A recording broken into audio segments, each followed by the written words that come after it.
Hey, what's up, Giants fans? Welcome to another episode of Giants Talk. I'm Cole Kuiper here with Giants insider Alex Pavlovic. We are talking the introduction of Giants new manager Tony Vitello today as we're fresh off his introductory press conference. Plus, Dodgers are down in the World Series. We'll see if Alex and I say anything we're going to regret. Before we get started, Giants Talk is presented by Mancini's Sleep World. Tariff-free savings are happening right now at Mancini's Sleep World. Get 40% off top brand mattresses like Sealy and Beauty Rest. Alex, Mancini's makes sure you sleep soundly in every way. That means 365-night comfort guarantee, free next day delivery plus old mattress removal, and a best price guarantee. Shop sleepworld.com. I'll tell you what, we have a little sweet spot here between Tony Vitello introduction, no moves. I think it's 5 days after World Series. So little sleeping in time.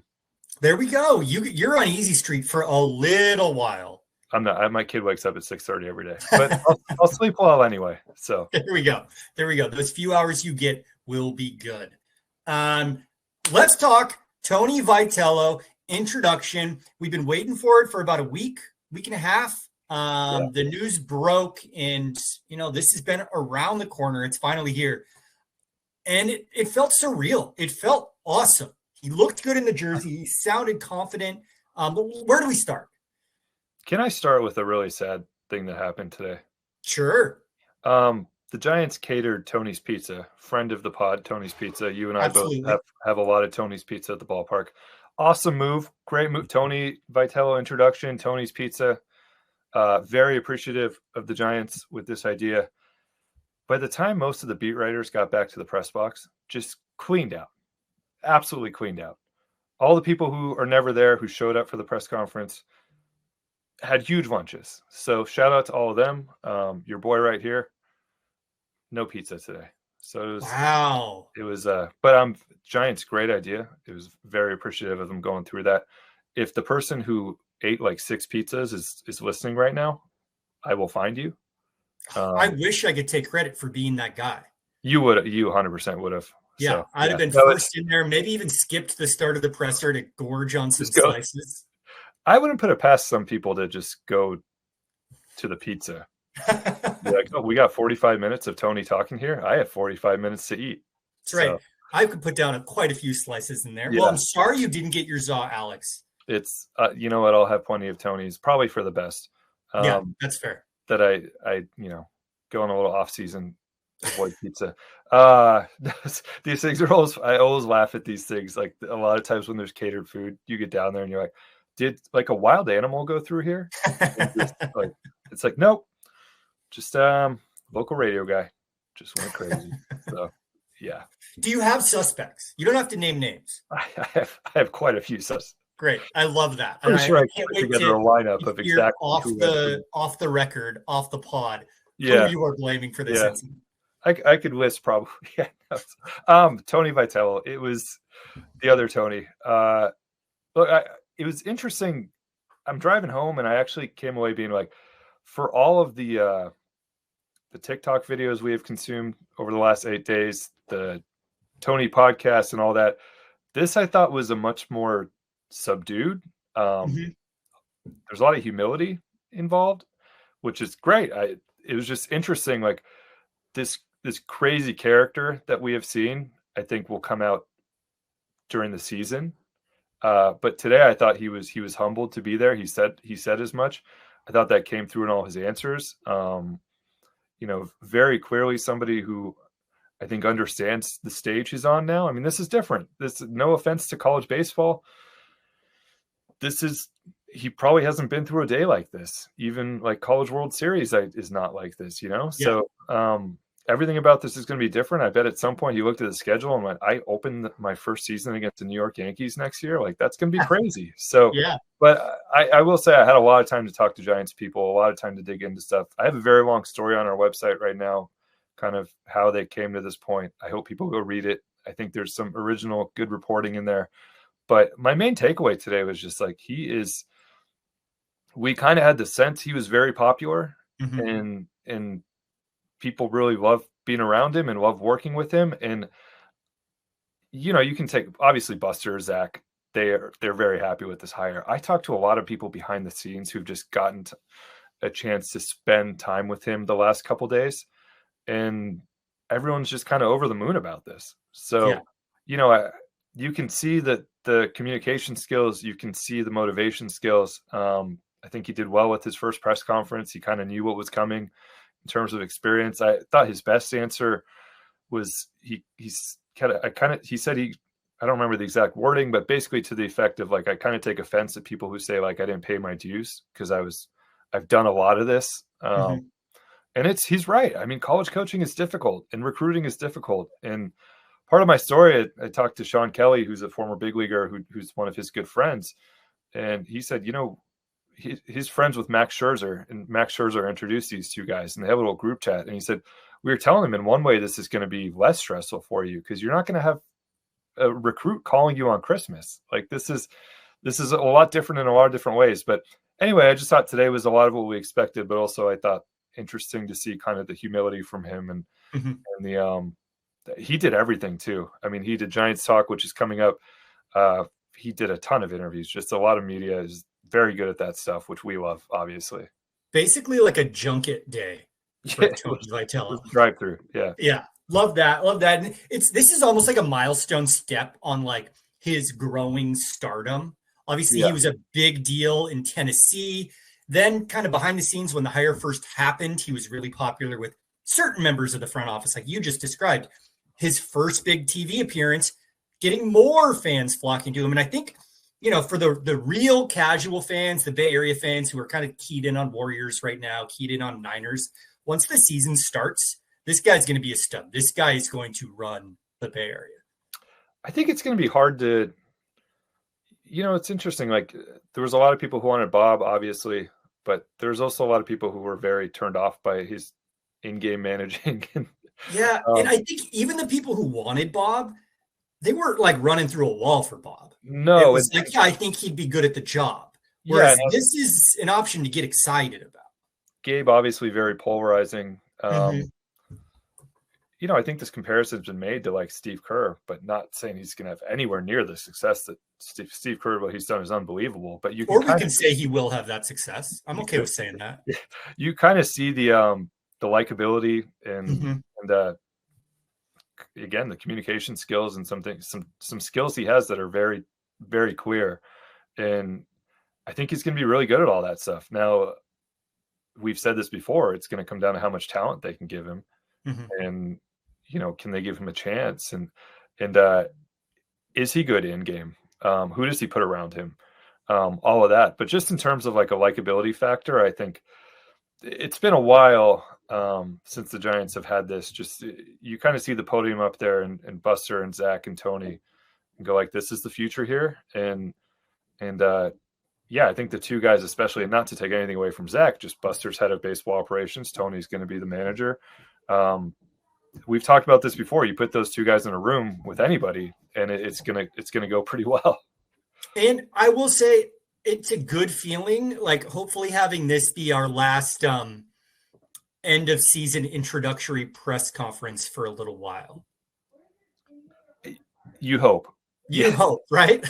We've gotten awfully used to this. Maybe it happens again. You can get another crack at the Tony's buffet, but it would be nice. I'm kind of sick of them, man.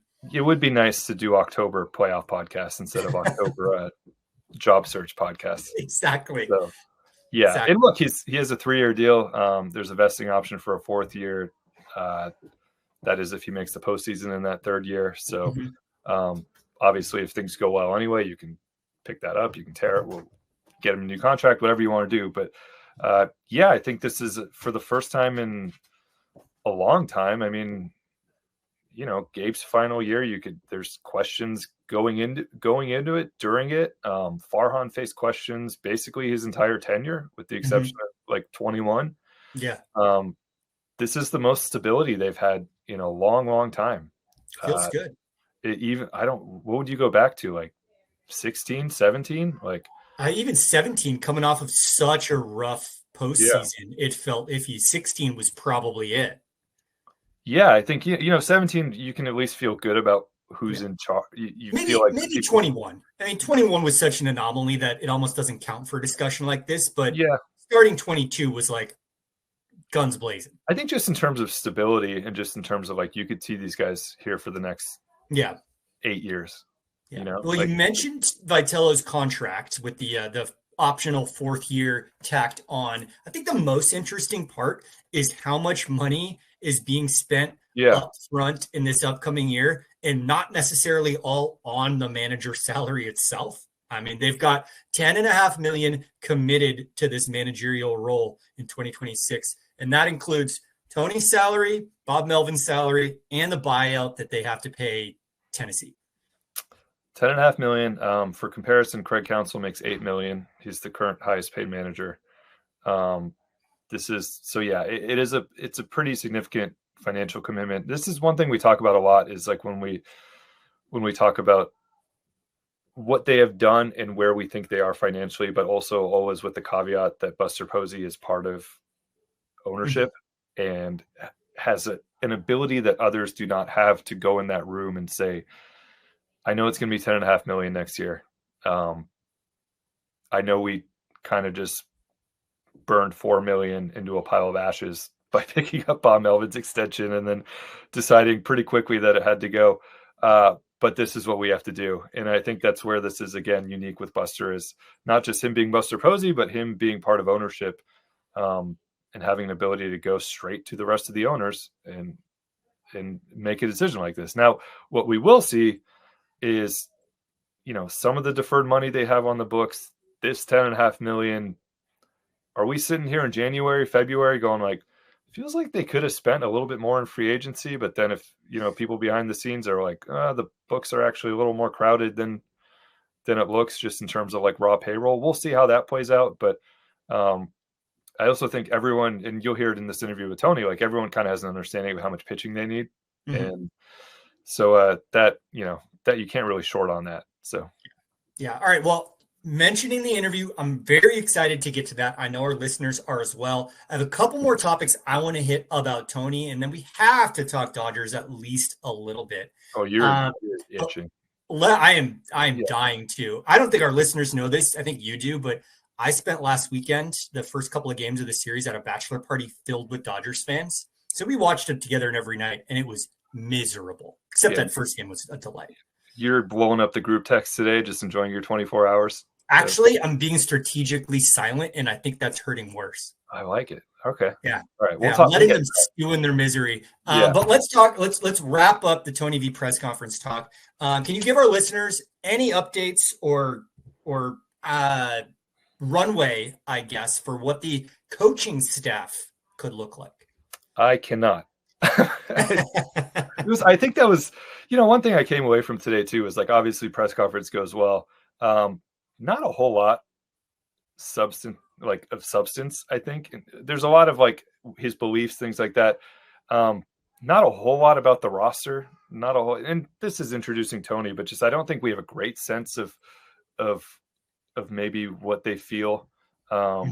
So the coaching staff, there were no answers. I mean, that was asked beforehand. That was asked afterwards, kind of in group scrums. They're doing interviews right now. I think they were doing some today.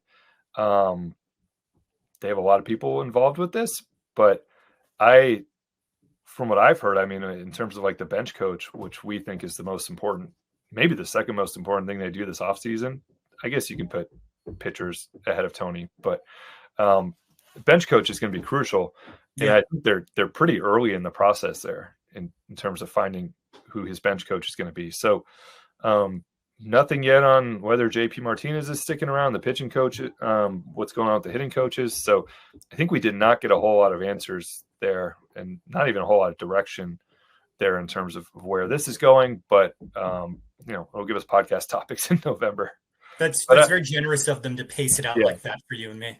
I do think it's crucial, though. I mean, it's really it's going to be everything's great right now, right? It's going to be, they kind of need to nail some of these hires too. Like, I mean, it is uniquely crucial in the sense that I'm not saying he's inexperienced. I'm not saying he didn't pay his dues, but he needs to build big league experience on his staff in a way that no other manager in the history of Major League Baseball has had to. Yeah, I think just in a few spots, and there are some spots now. I mean, hitting coach, like things like that. You want a good hitting coach, but you can go a little more off the board with that. But I think bench coach, pitching coach, some of these things are going to be really important to him. And a lot of the manager's decisions are who's coming into games, who's coming out of games, who's starting, who's closing. So I think those things are going to be really important, and also are going to tell us a lot about where this is headed. I mean, are they completely just going with lack of experience everywhere, or are we going to see a first-time president, first-time GM, first-time manager, but then some people around him who have a lot of time in the game and have seen a lot?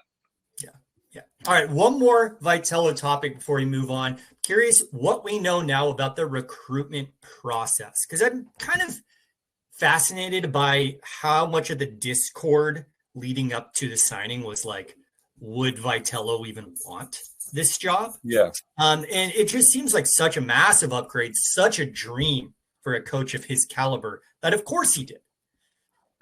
Yeah, I think, he said today it was kind of a recent dream for him. I don't usually do this on the podcast. I really would just direct people to the story I wrote today about it's free. Just if you want a deep dive into how he got there, it's up on NBC Sports Bay Area right now. It's hard sometimes to summarize all of this, but I do think we found out a few things, which is one, I mean, Zach Manassian's had his eye on him for a while, which he was kind of the first one to bring him up to Buster, and a lot of people behind the scenes who had a hand in this. And one thing I found out today that was interesting. I mean, one of the calls they made to people at Tennessee, the response they got back was, he's a rock star, and basically we wish we could say something negative to convince you not to hire him away, but we can't. So, but anyway, yeah, story's up right now, and I would urge people to just go and read that and find out more about how we got here. All right. This is also one of those wacky stories that just like, it includes horse racing, it includes baseball. Like it's a half of remembering some guys of players you forgot. This is the kind of story that'll get you hyped about the hire. You'll plug this kind of thing. Racing. Absolutely, Alex. Yeah. Horse racing, Dusty Baker. What else do we got? Yeah. We have, Max Scherzer, trips to the World Series. So there's a lot that's happened over the last month. All right. Let's talk World Series, Alex. Let's get to the Tony Vitello interview here on Giants Talk. But before we do that, Giants Talk is presented by Mancini Sleep World. Tariff-free savings are happening right now at Mancini Sleep World. Get 40% off top brand mattresses like Sealy and Beauty Rest. Alex, Mancini's has over 3,800 tariff-free mattresses available for free next day delivery, plus 0% APR for 60 months on select mattresses. Shop sleepworld.com. Okay. World Series. Let's do it. This is a precarious spot for you and me to be doing a podcast for you. 2 games to go in this World Series, and just frankly having an atrocious track record on predicting things this year. I think it's precarious for you because you just want to have the best time of your life right now, and you Absolutely. also know that Yamamoto's starting Game 6, and Yamamoto's going to get lit up.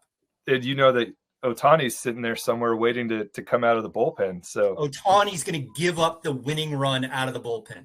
It's a funny, what is it, Friday, Saturday? So like, I almost feel like people are going to ask for an emergency pod if the Dodgers lose another game. I was kind of thinking that too. I was like, what does my Halloween look like? Do I have to carve out an emergency podcast window after the game?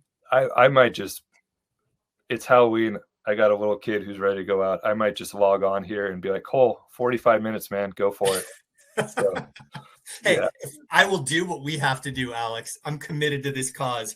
So yeah, let's run back the last few games, I guess. Did we talk about the 18-inning game on this podcast yet? It was after we podcasted on Monday. Yeah. Tony Vitello was there, by the way. No way. Max Scherzer is one of his close friends. He was That's there. awesome. We talked about it coming up in the interview.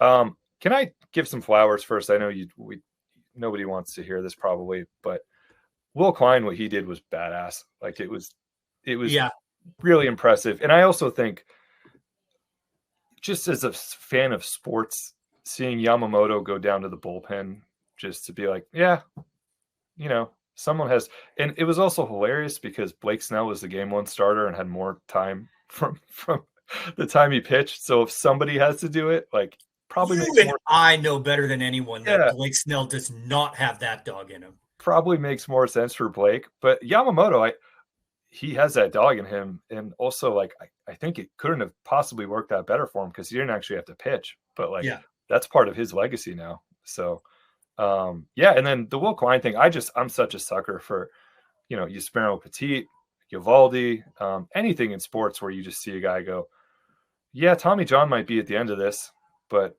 we're in the World Series. And I was going back through like his minor league game logs because this game took forever.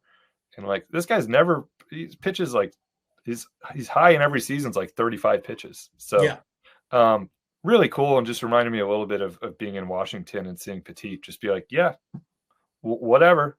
What's it going to take? Like it's sometimes we put limits on these guys and you just kind of go, well, I guess why can't he throw 70 pitches?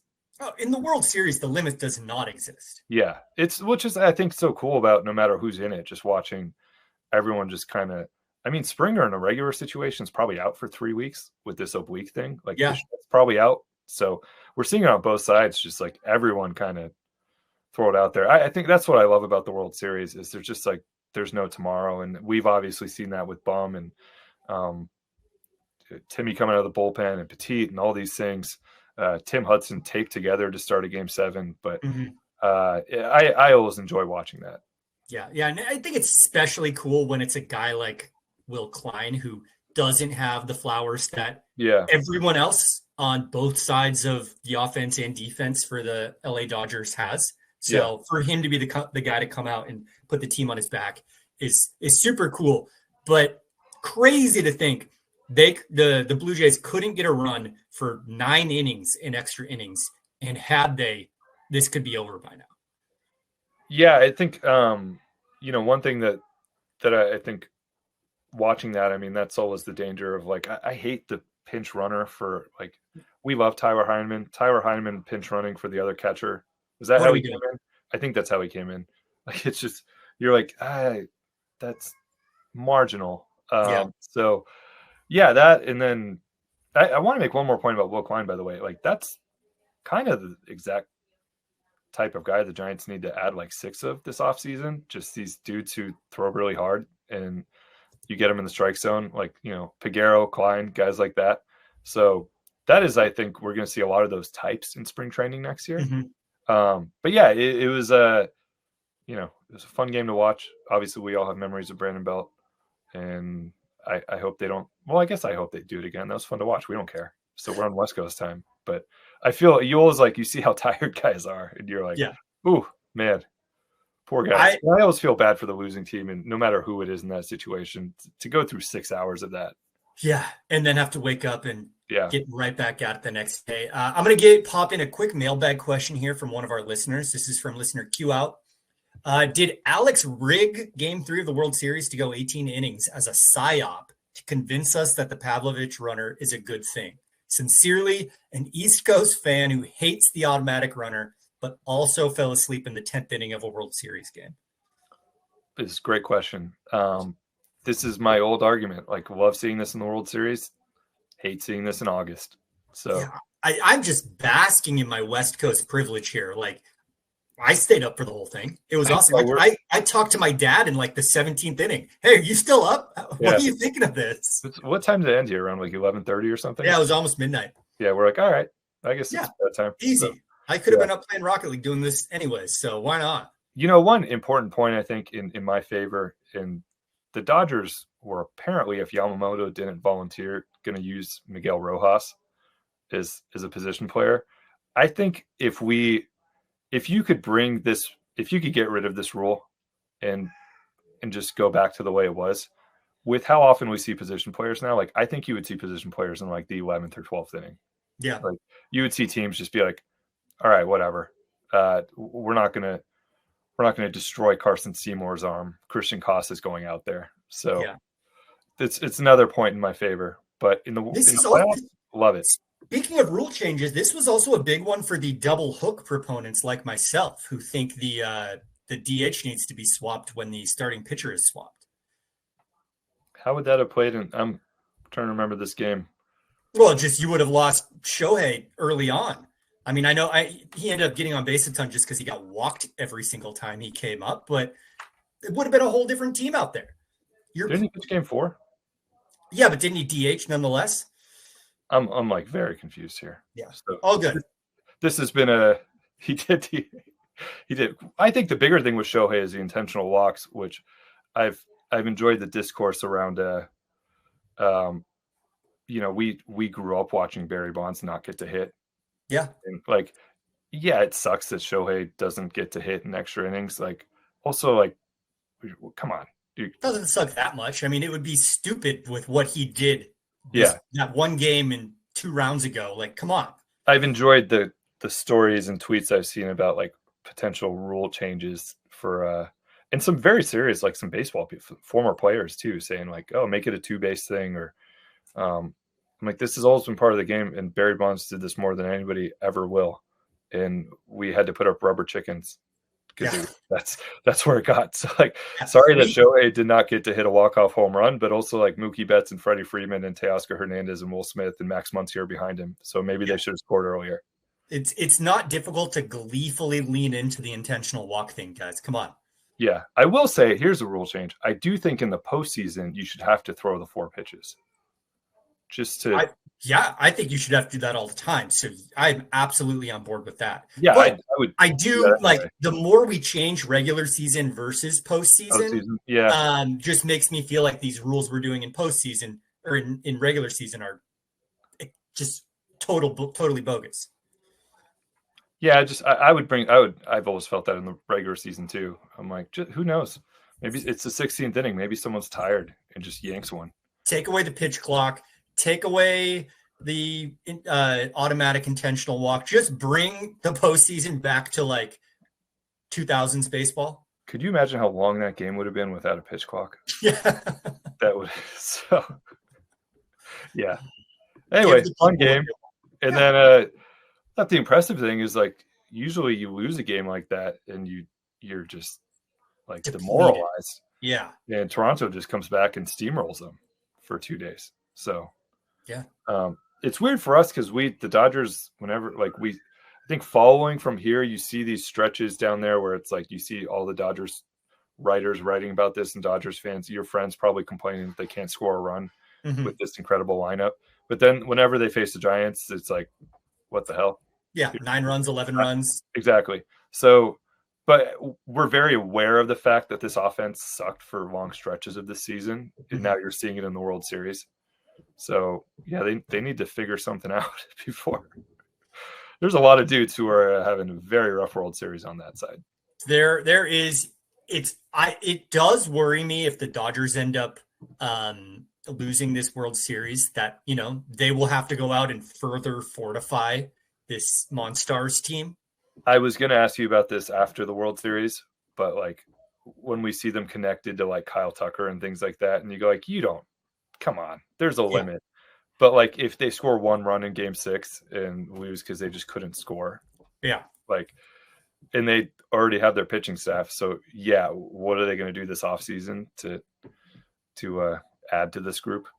Yeah. Yeah. So I mean, obviously you would take that trade-off. I would absolutely. We talked about this when the Ohtani thing first happened, that if they don't win every World Series of that contract, it is a failure because how stacked this team is. And let's get another negative onto that column. Yeah, you don't care what next April's lineup looks like. You're sitting here waiting for game 6. How much worse could it get? Yeah, exactly. All right. With that, do we want to talk to Tony Vitello? You recorded this interview right after the press conference, correct? Right after the press conference. I warned him that he's probably going to have to do a lot of these on Giants Talk, but we'll get deeper. I think this was pretty quick right after the press conference, and but yeah, usually we have the manager on quite a bit, so we'll get deeper. I think we'll learn more about him over time, but just wanted to hit on a few things today, and yeah, I think I would tell people if they missed the press conference too, we're re-airing it. We put a lot on the NBC Sports Bay Area social media accounts and YouTube page, so can go back and watch it the first day. These are always interesting, and we've completely different than like the Gabe Kapler one, which Yeah. was very contentious for an hour. This was a real celebration at Oracle Park. I love that. All right. No further ado. Here is Tony Vitello and Alex Pavlovic. All right, Tony Vitello. We've had some fun around here with all the Tennessee players that Buster has added over the last year. I just want to take you back, though, to like the trade deadline, the draft. How much did the Giants start to get on your radar with all the Tennessee guys who are in here?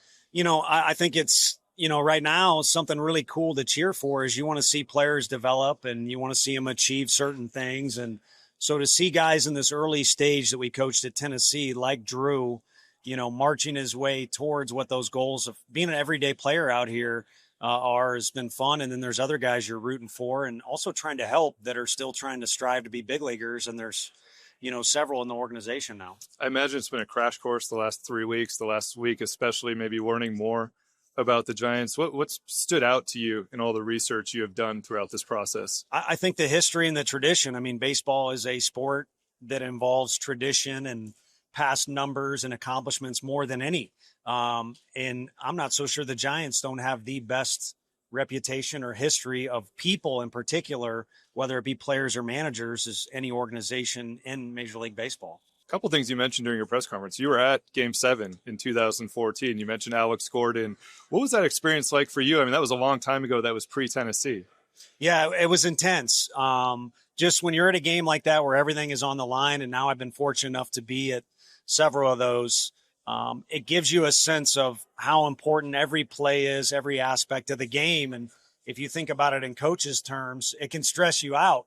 It probably accentuates the fact you need to prepare for moments like that, envision moments like that. And a good way to do it is as a fan, being there, witnessing it. But yeah, that was a special moment for the Giants, and one in which, Mad Bomb got my admiration forever for what he did in the entirety of that series. You mentioned a former player or somebody you knew Hunter Pence and told you about him and his intensity. You're known for your energy. Could you tell us who that was and maybe what you heard about Hunter? Yeah, it was Ryan Lawless. And the first time I was ever on a field for big league batting practice was when Ryan made his debut, or it was his first day with the Giants.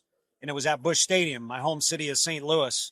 And went down there and just was quizzing him about the organization and what I had heard the reputation was. And he affirmed that it's kind of a family deal as soon as you walk through the door. And then he just talked about how Hunter was the leading guy in the clubhouse at making sure everyone feels welcome, knows what's expected, make sure they feel comfortable. And that's something that kids remember for a lifetime. Even if they grow up to be an all-star and a big leaguer till they're 40 years old, they'll remember those things when they were making their climb towards the big leagues or their first few days in it. Looking forward, you inherit a roster full of veterans, full of guys who are kind of in win now mode. As you've been thinking about next season already, I want to take you into next season. What stands out to you about this roster as a strength, and what do you look at it as maybe a key thing to get this offseason? Yeah, I think bullpen is something that it's funny coming from college. Every pitcher wants to be a starting pitcher, but anyone who knows the game of baseball, bullpen is crucial. There's several closers here that, probably it doesn't go as well as it does in the postseason here without that final guy finishing. But there's also a variety of guys too, either on those teams or winning teams, that just fill a role in the bullpen. And so I think an area everyone wants to, feel good about or, have full confidence in is just the pitching staff from top to bottom. But again, you win or lose as a team. So we'll look at any area too, position player wise, that can improve. But with that said, the position player group is pretty dang good right now. And obviously there's some stars on the pitching staff as well. Obviously, Drew Gilbert becomes a national story while he was here the last 2 months. But this was really a group that was close-knit throughout, even before that. And I think we saw it mostly when Drew was here. What have you thought, just maybe in conversations, you said some players had reached out about the core and maybe the chemistry they have already and the energy they have already? Yeah, I think the guys all have a high level of care and emotion. And it sounds like even more so now that I've been in the building, it was a very close-knit team. And those other guys are playing with just as much emotion. They just don't show it the way Drew does. And sometimes if a guy is holding on to, what he wants to do or his passion for the game, and you see a guy like Drew be so outward with it, it's a good reminder and encouragement to be who you are and let that shine through. But I think as a whole, the entire group was playing the way Drew was. They wanted to win. It just didn't click quite as well as it maybe could have, or they wanted it to. But I think one key to unlocking that is having that energy and that passion every single day. I talked to Drew last week, and he said one reason he went to Tennessee was you and your coaches told him, you get what you earn. You don't come in here and be the Friday night guy or the center fielder. How do you hold big leaguers accountable, and maybe guys who have been doing this for 10, 12 years or all-star, Cy Young type guys? I think a lot of it is educating them on the front end for what you're looking for, what expectations are, and how communication will go back and forth so that there's no surprises. Someone that's been doing something for so long and doing it well doesn't want to be surprised, especially if it's coming from a negative side of things.